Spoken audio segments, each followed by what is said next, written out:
Hi అండి. మీకు ఈ వీడియో నచ్చితే వీడియో క్లిక్ చేసి ఛానల్‌ని సబ్స్క్రైబ్ చేసుకోండి. కౌశికికి పండంటి మగబిడ్డ పుడతాడు. ఇక రాత్రి అయితే చాలా సంతోషపడుతూ ఉంటుంది.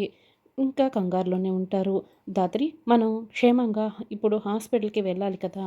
ఈ అంబులెన్స్‌కి బ్రేకులు ఫెయిల్ అయిపోయాయి. ఇప్పుడు ఈ అంబులెన్స్ ఆగడం ఎలా జగదాత్రి" అని ఇక టెన్షన్ పడుతూ ఒకవైపు సంతోషపడుతూ ఉంటారు.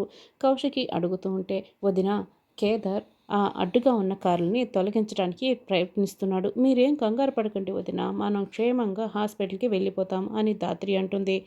మరోవైపు కేదార్ అయితే ఆ అడ్డుగా ఉన్న కారుని తొలగించడానికి కిరణ్‌ని వైర్ కట్ చేయమని చెప్తూ ఉంటాడు. అదైతే కట్ అవ్వదు. "త్వరగా, త్వరగా కిరణ్ అంబులెన్స్ వచ్చేస్తుంది" అని కేదార్ అనడంతో, "అత్తయ్య మగబిడ్డ పుట్టేశాడు. ఇక కౌశికి వదిన బిడ్డ ఇద్దరు కూడా క్షేమంగా ఉన్నారు" అని చెప్తూ ఉంటే, "అవునమ్మీ" అని వైజయంతి అంటుంది. "మనం వేసిన ప్లాన్ మొత్తం కూడా వేస్టేనా అత్తయ్య" అని నిషి అడుగుతూ ఉంటే, "అది కాదమ్మీ 2 కార్లు అంబులెన్స్‌కి అడ్డుగా ఉన్నాయి కదా!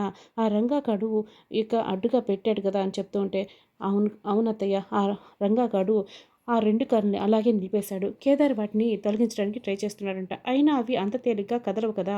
ఇప్పుడు అంబులెన్స్ ఆ కార్లను గుద్దుకొని యాక్సిడెంట్ అవుతుంది. అప్పుడు అంబులెన్స్‌లో ఉన్న వాళ్ళందరూ చస్తారు" అని నిషి చెప్తే, "అవునమ్మీ ఆస్తంతా కూడా అప్పుడు మనకే దక్కుతుంది" అని వైజయంతి, నిషి కూడా ఇద్దరు తలుచుకొని సంతోషపడుతూ ఉంటారు. అంబులెన్స్ అయితే ఆ కార్ల దగ్గరికి చాలా దగ్గరికే వచ్చేస్తుంది. "కేదార్ త్వరగా, త్వరగా ఏదో ఒకటి చేయి కేదార్" అని ధాత్రి ఇక ముందున్న కారుని చూసి కంగారు పడుతుంటుంది. అయితే చివరిసారిగా కేదార్ అయితే చాలా కష్టంగా ఆ కారుని పక్కకు తోసేస్తాడు. అయితే డ్రైవర్ అదుపు తప్పి యాక్సిడెంట్ అయిపోతుంది అంబులెన్స్‌కి. ధాత్రి ఇక గట్టిగా అరుస్తూ ఉంటుంది.